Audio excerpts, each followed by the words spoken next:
Miamazava ny fahamarinana, miamazava ny fahamarinana. Fandarana manokana ahitanao toro-teny mahery vaika ho fampandresenanao amin'ny ady lalovanao, ary toro-teny manangana fiainana, fanovana fiainana, fampianarana ara-baiboly. Mbola tsy nisy ny toro taminao ary mbola tsy nisy nampianatra, ka ho fantatra reo ny marina ary ny marina afaka nareo tsy hoandevy.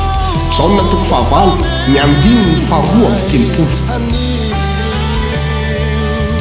Fanafahana sy fiaina vaovao andravana reo asana demonia, hitondrananao any amin'ny fiainana vaovao mbola tsy niainanao, arahana témoignage na fijoroana vavolombelona ho fampaherezana anao sy ho fampaherezana ny namanao.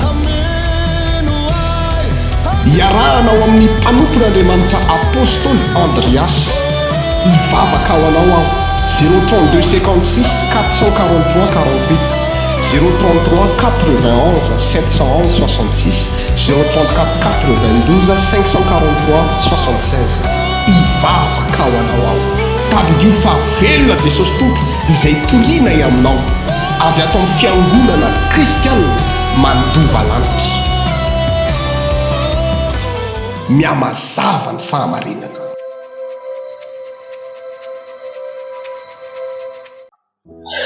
Miarabantsika rehetra manaraka tsy tapaka izao fandarana izao manonona ny fiadanan'i Jesosy Tompo aminao sy ny ankonanao ny tenako dia Jehovahandriamanitra ny Israely hamonjy anao ihany koa izay mahitanay amin'izao fotoana mahafinaritra be izao. Tafiaraka eto amin'ity fandarana miamazava ny fahamarinana ity isika rehetra, iarahanao amin'ny mpanompon'Andriamanitra apôstôly Andriasy no mitondra ny afatra amin'ity anio ity, ka dia asaiko ampitiavana isika rehetra anaraka an'izao fotoana iarahantsika izao zany ao anatin'ity fandarana manokana ity.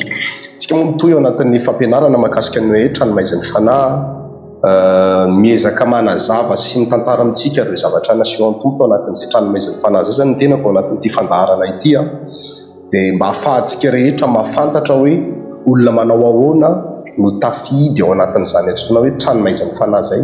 Ilay tranomaizan'ny fanahy io dia tsara zavaina fa tsy elo mirehatra afo io, tsy afo be ihany koa io, tsy afo solofara io, fa tranomaizana mihitsy. Io trano io taloha zany fitoerana fametrahana fanahin'olona, zany rehefa nisy olona maty zany fa iny dia taon'io tranomaizan'ny fanahy io no namatorana azy. Mbola tsy nisy fampahoriana tao fa dia hoe mitoetra ao anaty aizina fotsiny. Fa taty amin'ny andron'i Jesosy Kristy Tompo efa nisokatra amin'izay ny elo, satria efa navita famonjena ny Tompo, efa navita nanolotra ny tenany zany mba ho famonjena ny olona izay mino azy. Ka raha ho arinan'iny nisy nini mbola nanota dia teo nisokafan'ilay elo amin'izay anasaziana sy ampahoriana ny fanahin'ny olona izay efa nandray an'i Jesosy, efa nitoriana fahamarinana, efa nahafantatra ny sitrapon'Andriamanitra, nefa sanatrian'izany niverina nanota dia voahidy ao amin'ny elo io zany. Dia na ny olona tsy mety mivavaka na manohatra an'Andriamanitra ihany koa zany raha sanatria ka tratrana fahafatesana dia nanomboka teo izy nitafiditra tao amin'ny elo. Ilay tranomaizan'ny fanahy no foanana ny olona tao anatiny tamin'iny fotoana izay nahafatesan'i Jesosy Kristy Tompo iny, satria nitory-teny tamin'ireo fanahy tao anatin'ny tranomaizan'ny fanahy araka ny voalazan'ny Baiboly any amin'ny Petera 1:7 ny andininy 9 sy 7. Nitory-teny tao ny Tompo dia izay rehetra nino dia niaraka niakatra velona tamin'ny Tompo tany an-danitra zany ireo olo-masina izay nino an'i Jesosy. Dia io tranomaizan'ny fanahy io mbola ao, mbola miasa amin'izao miresaka izao, famatorana fanahin'olona. Izy zany indray ny olona mbola velona, fa ny fanahiny no midy ao anatin'ilay tranomaizan'ny fanahy. Dia somary resaka mahakasika an'izay indray zany tsika androany, dia tsara ihany mampahafantatra antsika ny fandaharam-potoana isaky ny sabotsy eny amin'ny espasy mangote andrefanam-bojanahary. Zany hoe ny sabotsy ho avy izao zany mbola amin'ny espasy mangote andrefanam-bojanahary tsika manomboka amin'ny sivy sasany maraina. Dia amin'ny le 13 sabotsy le 13 zany aty ao amin'ny espasy mangote indray tsika fa eny Ambotsiry, eo amin'ny farmasia Ambotsiry no mahita akeo ianao zany abitan'io farmasia io manomboka amin'ny sivy sasany maraina. Zany hoe ny sabotsy ho avy izao tsika mbola amin'ny mangote, fa sabotsy manaraka an'io zany tsika eny Ambotsiry no manatanteraka fotoam-bavaka izany. Dia azo adinany koa fa ny alakamisy ho avy izao misy ny alim-bavaka atendrombohatra, fanovozan-kery, fitondrana mambavaka ary fitondrana mambavaka ny fiainantsika manokana mihitsy. Dia asaiko ampitiavana ianao iny atendrombohatra Atanety be ilafo moa no tanterahana an'izy io eo nala mahitsy carrière iny ianao zany miakatra any ambony any dia mifaran'ilay bus eo ny fotoana amin'ny 7 ariva zany ny mpino rehetrarehetra no fampiandro eo amin'ny arian'ny bus eo dia miakatra eny an-tendrombohitra rehefa avy eo. Asaiko ianao anatin'izay fotoana izay satria fotoana mahafinaritra be io alimbavaka tendrombohitra io sady anovozana hery no anatanjahana mihitsy ny ara-panahintsika ananana faharetana mivavaka ao anatin'izao vaninandro farany izao. Dia alohan'ny tena idirako anaky ny afatra dia hivavaka isika metraka ny fotoana ampelantanan'ny tompo. Raha io misaotra anao amin'ny anaran'i Jesosy, mbola afaka mitoro ny teninao eto indray amin'ity androany ity. Andriamanitra velona mandrakizay ianao, tompony hery sy ny fahefana ianao tompo, mahay ny zavatra rehetra. Angatahako ny herin'ny teninao hanovany fiainany reto mpiaino reto ary miositra mahery vaika androany, hitondra fanatsarana, hanome hery an'izy ireo ahafahany manao dingana makany amin'izany famonjena sy fahazavana izany amin'ny anaran'i Jesosy. Amen. Ijery andinin-tsoratra masina isika ao amin'ny bokin'ny Matthieu 5. Matthieu 5 manomboka ny andininy 9. Matthieu 5 manomboka ny andininy 9 izay no vakitsika voalohany dia avetsika mandingana indray eny amin'ilay hoe ny andininy 17. Vakiko amin'ny anaran'i Jesosy aloha Matthieu 5 ny andininy 9 amin'ny anaran'i Jesosy manao hoe sambatra ny madio am-po fa izy no ahitan'Andriamanitra. Eo amin'ny andininy 17. Ary amin'izany raha mitondra ny fanatitrao eo amin'ny alitara ianao, ary eo no mahatsiaro fa ny rahalahinao manana alahelo aminao dia avy elo alohan'ny alitara ny fanatitrao ka mandehana aloha ataovy izay havananao amin'ny rahalahinao, ary rehefa miverina dia vao atero ny fanatitrao. Mihavana faingana amin'ilay manana ady aminao raha mbola miara-dia aminy ianao, fa andreo ilay manana ady aminao hanolotra anao amin'ny mpitsara, ary ny mpitsara kosa hanolotra anao ho amin'ny mpamatotra ka atao an-tranomaizina ianao. Lazaiko aminao marina tokoa, tsy ho afaka ao mihitsy ianao ambara-pandohanao ny varina vety farany indrindra. Amen. Mitondra andinin-tsoratra masina satria tsara zavaina amin'ny alalan'ny Baiboly foana ilay fijoroana vavolombelona mba ahafahantsika rehetrarehetra mba hafantatra tsara ny sitrapon'Andriamanitra. Tao anatin'ny fivadikan'ny 70 andro sy 70 alina izay nataonay moa izany no nampahitan'ny tompo anay an'ity tranomaizina fanahy ity. Rehefa naseho an'ny tompo efa nitantara ihany moa izaho teto tamin'ny fandaharana aloha izay efa nandeha teto nahita karazana olona maromaro tsika hoe midy eo amin'ilay tranomaizina fanahy. Fa teto indray izany ny olona naseho an'ny tompo anay karazana lehilahy sy vehivavy izay nanana andraikitra. Efa nitantaraiko teto moa hoe rehefa tafiditra tao anatin'ilay tranomaizina fanahy ny vava ny tany dia tafiditra tao izay dia feno olona be dia be ny antso vonjeo izay tonga hamonjy anay ve nareo. Ny tena tsy afaka niteny ninina sady tsy afaka nanoatra satria olona nentina andeha ampahitana zavatra tao anatin'ilay tranomaizina fanahy dia nandalo tamina vehivavy maromaro, zareo manao akanjo fotsy fa midy ao amin'ny tranomaizina fanahy io miaraka amina lehilahy maromaro. Izy reto izany mpiandraikitra ao anatina fiangonana. Mpiandraikitra ao anatina fiangonana zany olona manana asa zany ao anatina fiangonana, mety ho accueil izy na mpanao délivrance na mpitoroteny na mpandray olona, mpampahery olona na mpanao décoration na mpihira, mpiandraikitra tao anatiny. Dia ny zavatra nitranga tamin'izy reto resaka ady, resaka ohatrany hoe tsy mifankahazo ao anatin'ny fiangonana zany, fa tonga dia hoe za tsy mifampiraraha, za satria manana ny mahizy anazy dia tsy miraraha ny olona manana ady amiko ohatrohatr'izay ilay zavatra nitranga tamin'izareo. Zany hoe misy lehilahy sy vehivavy zany samy manam-bola tao anatina fiangonana anankiray zany dia nisy tsy fifankazahoana tamin'izy reto satria matetika rehefa ao anatina fiangonana manko samy manam-bola dia ohatrany hoe misy fifaninanana kely ao anatina fanohanana asan'Andriamanitra, izay angamba malaza azy. Dia ohatr'izay ny zavatra nitranga tamin'ireto vehivavy sy lehilahy maromaro reto.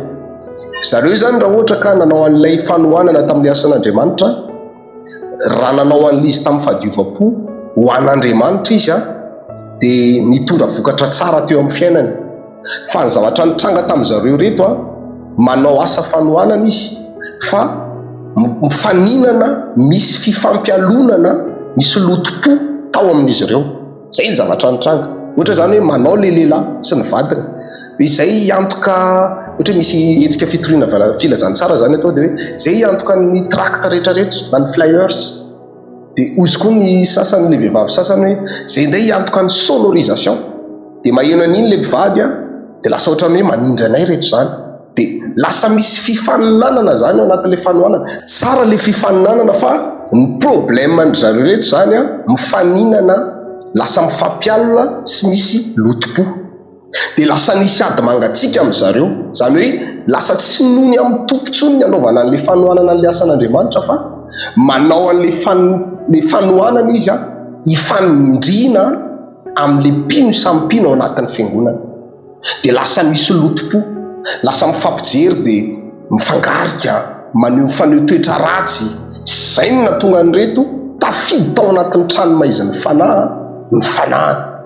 Zany hoe izy zany mieritreritra hoe tena mahavita be amin'ny asan'Andriamanitra ary tsara ny manohana. Za tena mampirisika antsika rehetrarehetra hoe toany ny asan'Andriamanitra, toany ny fitoriana filazantsara. Raha men'Andriamanitra toerana ambony ianao, napetraka Andriamanitra amina toerana ahafahanao miainao anatina fiadanana sy hoe fananam-bola ianao a, dia eto anohanina ny asan'Andriamanitra ankoatra ny adidy amanandraikitra ametrahany tompanao amin'ny ankohonanao, dia eto ihany koa anohanina ny asan'Andriamanitra. Tsara ny manohana ary za mampirisika anao hoe toany. Fa ny zavatra mitranga dia zao, reto olona reto nanohana amina lotom-po. Dia rehefa nanontaniana moa zany zareo hoe fa ahoana ny fanahinareo no midy ady, dia eo zareo mifampiteny eo ka alizany tsy problème an'ilay fanahy fa ilay olona hipetrahana eny ambonin'ny tany mihitsy no maloto fo, mifaninana amin'ilay fanohanana nefa misy lotom-po anatin'ilay izy. Ilay fifaninanana zany a tokony nety ihany, fa hoe fifaninanana masina ny ilazana azy. Fa ny endry zareo zany lasa misy hoe mifanindrinindry, ohatra hoe mitondra fiara ny anankiray mandeha mivavaka, dia iny koa ilay anankiray fa manindry, dia ny anankiray mety tsy manana fafana, mety tsy manana fiara fa mandeha manofa fiara any, hoentina mivavaka fotsiny anindrina an'ilay olona sasany. Lasa ohatr'izay zany ilay zavatra mitrango anatin'ilay fiangonana. Dia noho izay antony izay a no mahatonga ny fanahin'izy ireo tafidy ao anatin'ilay tranomaizan'ny fanahy. Inona moa zany ilay tena hoe nahatafidy ny fanahiny no ilay lotom-po. Dia izay no mahatonga ny baiboly izay nivakitsika teo miteny manao hoe raha eo anoloan'ny alitara ianao no mahatsiaro na mahatadidy fa misy olona manana alahelo aminao, dia apetrao aloha ilay fanatitra, dia ndana aloha izy miavana amin'ilay olona manana ady aminao a. Fandrao izy a raha tsy havana amin'iny ianao, dia iny olona manana alahelo aminao iny hanolotra anao anatrehany mpitsara, ary ny mpitsara hanolotra anao ao anatin'ny tranomaizana. Dia hoy ny voalazan'ny baiboly hoe lazaiko aminao Jesosy fa tsy ho afaka ao mihitsy ianao ambara-pandohanao ny vary ray vety farany indrindra. Resaka ady, resaka lotom-po, resaka fifampialonana, resaka fifosafosana ny anatin'ny fiangonana na voafatotra ny fanahiny reto ilay lahy sy vehivavy maromaro reto ao anatin'ilay tranomaizan'ny fanahy. Dia hitanareo tsara, na anarina mitoriteny raha zany zao zareo reny hoe nareo miova mifankatiava, fa eo am-pianona ilay toriteny fotsiny izy, satria hoe ilay toriteny a misy herin'Andriamanitra eo am-pianona azy. Satria moa zany ny fanahin'ilay olona midy eo amin'ilay tranomaizana, dia eo am-pianona ihany izy ny manaiky, fa vita iny reo avy eo a dia mifangarika indray rehefa tonga eny an-tokotany, mifanondromolotra indray rehefa tonga eny an-tokotany. Zay ny zavatra nitranga tamin'izareo reto. Zay zany mba ohatrany hoe tondrako fananarana amintsika rehetrarehetra izay mahita an'ity émission ity a. Tsara ny manao asan'Andriamanitra, tsara ny manohana asan'Andriamanitra ary mampirisika anao a. Tsara ny fifaninanana, navela isy olona avitahanao be noho ianao mba ahafahanao miezaka noho ny amin'ny tompo, fa tsy sanatria koa hoe ohatrany nahazo an'ireto lehilahy sy vehivavy maromaro mpiandraikitra reto hoe manao be ny sasany dia mialina izy amin'ilay sasany manao be, dia iny koa fa tsindriny ilay izy fa saingy izy mifaninana maloto fo, mifaninana ohatrany hoe reto koa misehoseho manana, tsy konge manana e. Dia lasa ohatr'izay ilay fanompona, lasa misy lotom-po sy fampialonana ao anatin'ilay fanompona, dia mahavoafatotra ny fanahy zareo. Raha anisan'ny olona mpanohana asan'Andriamanitra ianao maheno ahy, toy izy ny fanohanana asan'Andriamanitra, fa fanontaniana petraka fotsiny hoe ao anatin'ny fahadiovam-po ve ianao manao an'ilay izy.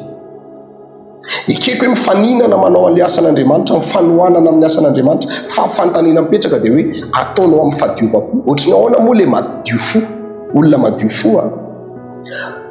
Raha manao zavatra anankiray izy, tsy hoe fankahalana n'iny olona iny anaovany zavatra anankiray, tsy hoe satria ry olona ry manao dia za koa manao mba hanindriko an'io olona io. Misy lotom-po zany zay.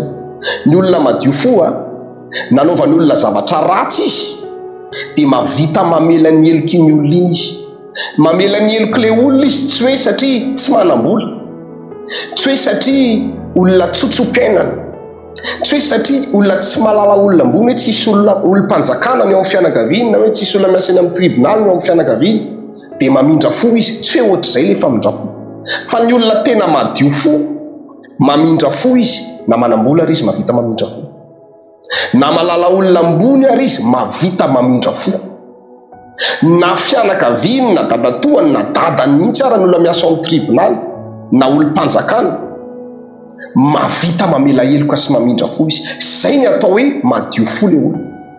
Tsy noho ny amin'ny farim-piainanao no mahatonga anao mandevitra na mamela heloka dia madio fo ianao, fa ianao mihitsy nefa mamela heloka sy madio fo hoe za mandevitra satria za te ahita an'Andriamanitra. Ary ny baiboly dia manazava tsara mihitsy hoe sambatra izay madio apo fa izy no ahita an'Andriamanitra. Izany hoe ny olona madio fo zany na tsy mivavaka ary izy, le tsy mivavaka teneniko tsy hoe olona manohatra an'Andriamanitra, fa na eny am-pandehanana fotsiny ary izy rehefa madio ny fony miaraka amin'ny foan'Andriamanitra. Ny olona madio fo zany na matory eo ambony fandriana ary izy madio ny fony miaraka amin'ny foan'Andriamanitra, mahita an'Andriamanitra io ary lavitra accident, lavitry ny aretina, lavitry ny loza satria nahoana mahita an'Andriamanitra izy noho ny fahadiovam-po. Fa ny fahalotom-po mahavoafatotra ny fanahintsika ao amin'ny tranomaizina fanahy. Misy an'izao toetra izao manko ny mahazo ny olona matetika. Ohatra misy olona tafotoana aminy dia izy za tsy miasa saina amin'iny fa mandeha ny fotoana dia afaka eo foana io hoe aleo samy mandeha samy makamaka fotoana aloha mbola fora amin'ny mafana. Marina le hoe fora amin'ny mafana, fa ianao le tsy mivaky loha mandeha miavana amin'le olona na mamela ny heloko le olona tahaka nazo an'ireto lehilahy sy vehivavy mpiandraikitra ireto voahidy eo amin'ny tranomaizina fanahy. Dia ny zavatra tsapanao amin'izay ao aoriana kely tsapanao hoe tsy mety le izy, fa tsy tafiova mihitsy ianao satria nahoana le fanahy tokony hitarika anao hanaisitra anao anatin'le fahalotom-po tsy ao intsony fa efa voahidy ary. Dia le fanahinao mijaly eo amin'ny tranomaizina fanahy miainao anaty aizina, dia lasa mandeha amina saina be sy mokon-do fotsiny ianao ety ambonin'ny tany satria nahoana le fanahinao tokony hanampy anao, le fanahinao tokony hiady amina problème, le fanahinao tokony hanohatra ny devoly satana, le fanahinao tokony hitarika anao andeha hivavaka, le fanahinao tokony hampirehatra anao amin'ny fanompolo voahidy ao amin'ny tranomaizina fanahy. Zay no maharatsy an'le lotom-po. Raha mivavaka zany tsika andao amela heloko ny olona nanao ratsy amintsika raha ohatra hivavaka ihany. Fa raha ohatra ka mbola tsy tena tapa-kevitra ianao any an-danitra dia tehirisy foana hoe ihany nananako alahelo dia za tena hoentiko miara-maty amiko. Za nefa miteny aminao fa sarotra ny hamonjena olona mivavaka fa maloto fo. Nefa ny akamaroan'ny olona mpivavaka ny akamaroany ho fa tsy izy rehetrarehetra. Misy olona kosa tena madio fo misy olona efa hijahana tapon-doha zao mbola hoe tompo aza atao elony zao fahotany zao. Misy olona tena efa aratsiana enjena anaovana zao mbola mavita mamela heloka sy mamindra fo ihany. Misy an'izany. Fa misy olona tena tonga dia miziriziry mihitsy hoe tsy mahafantatra ananga zany manana an'izao hoe zany olona manana inona ny andreseko tena za olona manana amin'ny plasiko misy olona manao an'izany. Za tsy mamela ny heloka iny zany hoentiko maty mihitsy ny aho. Ka ny aho ny tanjoko ao anatin'ity fampianarana ity sy ny iraka nanirahan'ny tompo anahy dia nanafahana ny fanahin'ireo olona zay voafatotra amin'ny tranomaizina fanahy. Eto zany zao na voafatotra ny fanahin'ireto lehilahy sy vehivavy maromaro mpiandraikitra ao anatin'ny fiangonana ireto dia io resaka lotom-po io tsara ho ateo ny manao fanohanana, tsara ny fifaninanana masina amin'ny fifankatiavana nanaovana le fifaninanana, fa tsy hoe manohana mifaninana saingy noho ny lotom-po. N'olo hoe tsy manaiky tsindrina, tsy manaiky ambanimbanina hoe satria ihanina manao be dia za koa tsy manaiky an'izany. Tsara zay toe-tsain'izay hoe ihanina manao be dia za tsy manaiky fa za koa mba hanao ny asan'Andriamanitra mba hanohana, fa tsy asiana lotom-po anatin'le izy. Lasa tsy mifankahazo ry zareo ao anatin'ny fiangonana, mifampijery dia rehefa ao anatina fivoriana dia samy fanohatra, mifampiteny mafimafy, mifanindrinindry. Zany na voafatotra ny fanahin'ireto olona. Dia mino fa nataon'Andriamanitra ny ao ntsika ao anatin'ity fandaharana ity mety voakasika an'izany zavatra izany ianao, ty hampirisika anao mamelay heloky ny namanao. Mety ao anatina tokantrano ao nareo mivady, mety samy mivavaka na hoe ny anankiray tsy mivavaka, misy disadisa aminareo anankiroa, mialany enina foana raha lehilahy na raha vehivavy, miavana aloha, miavana mialany enina foana, manao vadingana eo anatrehan'Andriamanitra foana. satria amintsika mpivavaka zany dia mila manao dingana sy manetry tena foana tahaka nataonyity fampianarana hitony tombo ty apetrao amin'ny alitara aloha le fanatitra satria na ny fanatitra ataonao ary lasa tsy akasitrahana satria olona rahalahinao na vadinao zao no manana problème aminao na mety mpiray-tam-po aminao no manana problème aminao dia tsy mety havana aminy ianao io koa anisan'ny miteraka blocage miteraka tsy fahitana ny tavan'Andriamanitra satria hoe tokony hamela heloka foana tsika ary isika hiandrandra famelan-keloka avy amin'Andriamanitra dia mila mamela heloka ihany koa isika rehetra dia ny tsy famelan-keloka fa maloto foa iny miteraka an'ilay fanahintsika voafatotro amin'ny tranomaizina fanahy dia efa fantatrareo tsara ny fiatraikany fa lasa miteraka blocage aminao izy satria araka ny anambinana ny fanahintsika ny anambinana nofontsika nefa ilay fanahintsika midy eo amin'ilay tranomaizina dia izay no mahatonga na mitory sy mampafantatra hoe mamela ny heloko ny namanao ekena fa tsy mora ny mamela heloka fa na hitomany ary ianao mamela foana ny heloko mamela ny heloko ny mpiray-tam-po aminao mamela ny heloko ny ray aman-dreninao ary na dia le olona nanao ratsy taminao afaka manao dingana ianao hoe za hiavana aleo mihavana hafa mihitsy zany hoe olona navita fihavanana zany misy fitsarana manana tombony eo anatrehan'Andriamanitra izy hoe navita namela ny heloko ny namany izy nefa olona nanao zavatra ratsy be taminy raha lasa nabavy malala amin'ny tompo tsy fantako mety mpinamana mety mpiara-mivavaka ianareo mety nisy zavatra nirahanareo ny asa dia nanao faute le anankiray dia le anankiray tsy te ho diso dia nafindrany tamin'le namana izy hoe ianona nanao an'io dia namorona ny zavatra le ianao le maheno zany namorona le namanao zavatra hoe nanao zavatra tsy nety dia lasa ohatra ny izy ndray no marina ny fahamarinana nefa ny izy nanao ny fahadisoana dia ozy ianao hoe tena tsy voavelako ny heloko iny fa mamela foana ny elo raha maheno ana le anankiray amin'izany fotoana izany afitsoro eny atrehan'Andriamanitra meke fahotana eny atrehan'Andriamanitra dia manatona an'Andriamanitra amin'ny fibebahana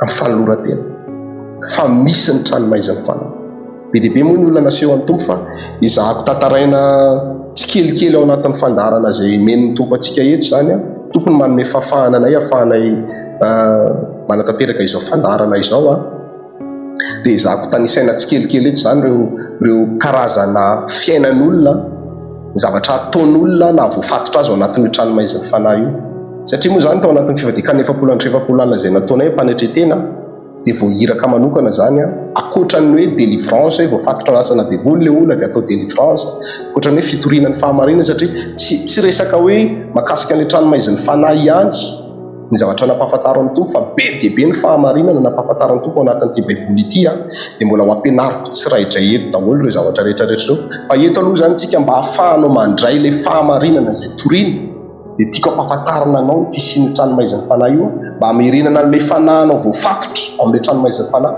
ao anatinao ahafahanao mandray fahamarinana sy mandray fanitsiny eo anatrehan'Andriamanitra fa araka ny fanampianariko teto hoe ny olona voafatotra ao amin'ny tranomaiziny fanahy arakaraka ny ananaranao azy ianao indray lazay ny fahatana efa hitan'izao fa fahamarinana itenenanao azy fa ianao ihany ny diso tsy manaiky diso tsy manaiky ahitsy tsy manaiky anarina ny olona voafatotra ao amin'ny tranomaiziny fanahy ka androany ianao raha mandre an'ity afatra ity ao anatin'izany lotom-po zany avitsoro ny alaheninao avitsoro ny fahatezeranao mihavana amin'ny olona manana ady aminao dia za mino sy manantena ho averin'Andriamanitra amin'ny laoniny mety amin'ny taniny velona ny fanahinao izay voafatotra amin'ny tranomaiziny fanahy ny isaky ny sabotsy misy vavaka ho tanterahantsika dia hanampy anareo zany izay mpanompon'Andriamanitra hivavaka ho anareo ao anatin'ny fotoam-bavaka sabotsy ireny mba ho fanafahana ny fanahintsika ao anatin'izay tranomaiziny fanahy zay miaraka amin'ny fiangonana kristianina mandova lanitra moa zany zao fandarana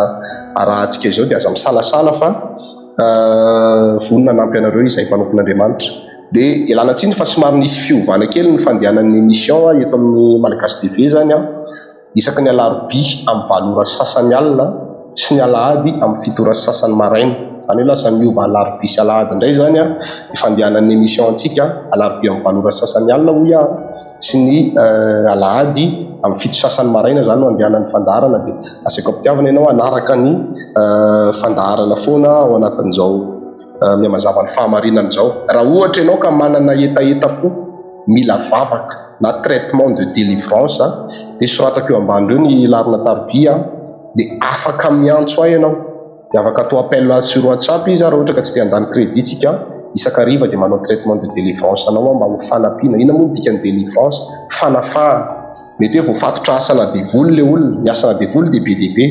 Ny hamantarana hoe asana devoly izy raha aretina ny resahana dia aretina tsotra io aretina io, fa ny hamantarana azy hoe asana devoly tsy mety sitrana le aretina, tsy sitram-panafody, tsondromma tsy sitrana, soseromma tsy sitrana, ataony analizy tsy hita le aretina, skanena tsy hita le aretina, atao radio tsy hita le aretina. Asana devoly zany zay. Ny devoly zany rehefa mamatotra olona amin'ny alalan'ny aretina dia potehany mihitsy ny fananan'le olona ray manontolo. Mety harava ny asan'le olona mihitsy io satria mandany ny aretina tsy sitram-panafody. Raha ohatra indray zany izy ka resaka ohatra hoe fikorotana tokantrano, asana devoly, mety ho famisaviana io na mety ho ozina avy any amin'ny ray aman-dreny, misy oziny fikorotana tokantrano tany amin'ny ray aman-dreny miepita dia izy mivady samy miziriziry amin'ny heviny, samy miseho hoe tena izy mafy be hoe za tsy mahavita mandefitra nefa teny ambony alitara tena mifanaiko ohatran'ireny olon'ireny. Tsisy anankiray manana fandeferana. Zay ny hamantaranao fa asana devoly le tafiditra. Raha ohatra ka tratrana famisaviana le lehilahy tsy mahatsiaro na ny zanany ara tsy tsaroany hoe manan-janaka izy, fa tonga dia tsisy tiny daholo ny olonao.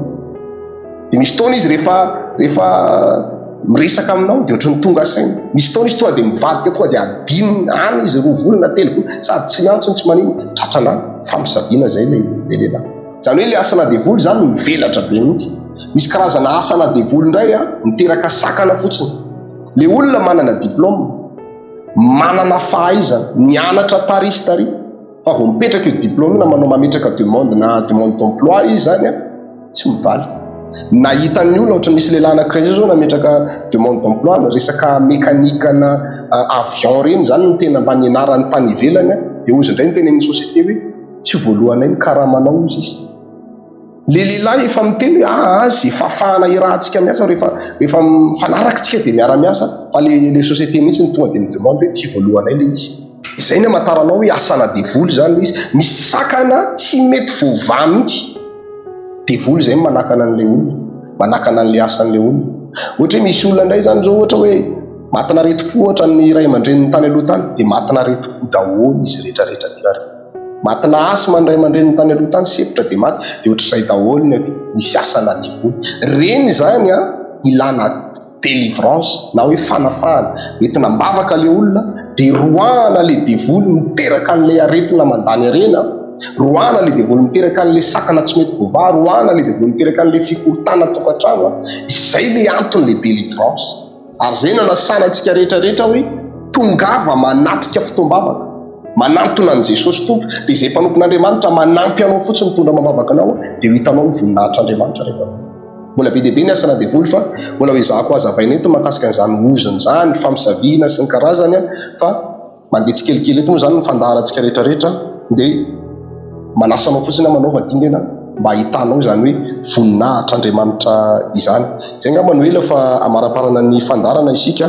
Tononoko ny larina tarbia fa hanao mifandray amiko dia ny 032 56 443 48 032 56 443 48, manaraka ny 033 91 711 66 033 91 711 66, farany 034 92 543 76 034 92 543 76. Ireo larina tarbia ireo fa hanao mifandray amiko na appel tsotra na SMS tsotra na amina WhatsApp afaka mifandray aminao foana dia manampy anao ary mivavaka ho anao dia mampahery antsika rehetrarehetra hoe na mbola velona ianao misy antenaina ny fiainanao, aza mbola kivy, aza mitanondrika.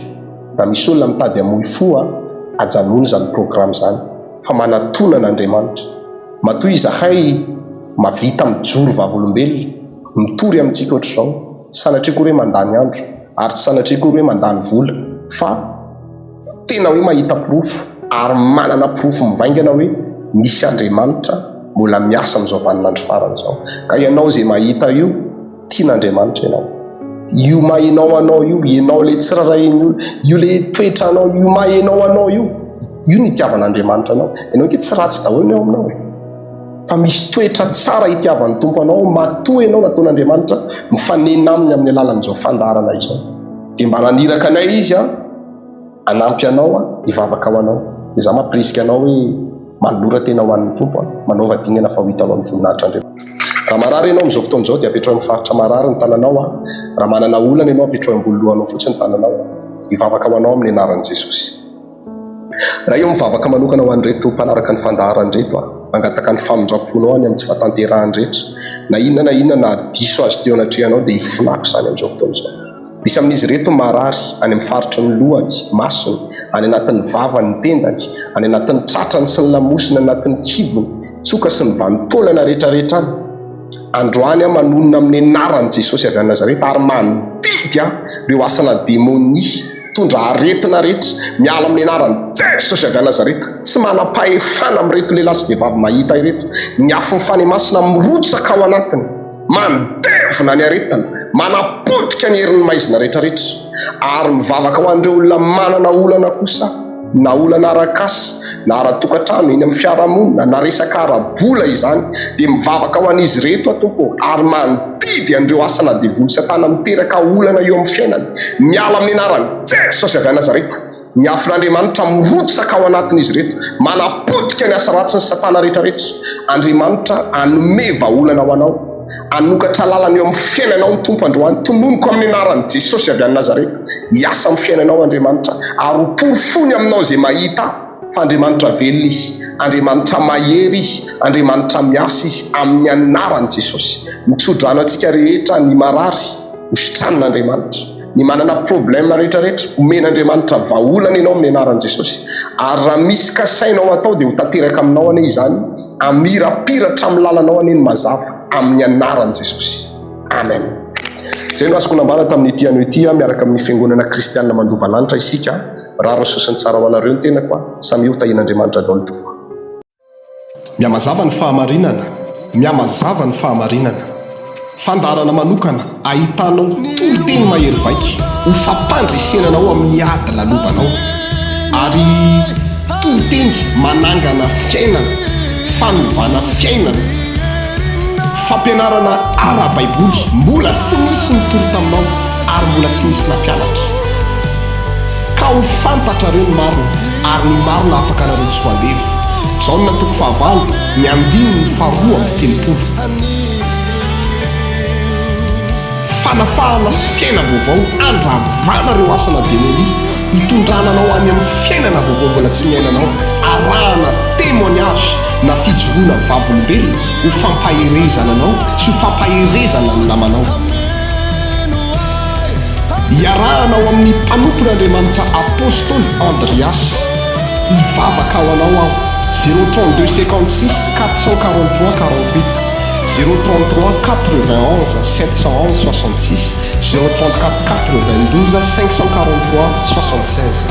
Hivavaka ao anao aho. Tadio fa velona Jesosy Tompo izay toriana aminao avy ato amin'ny fiangonana kristianina mandova lanitra. Miamazava ny fahamarinana.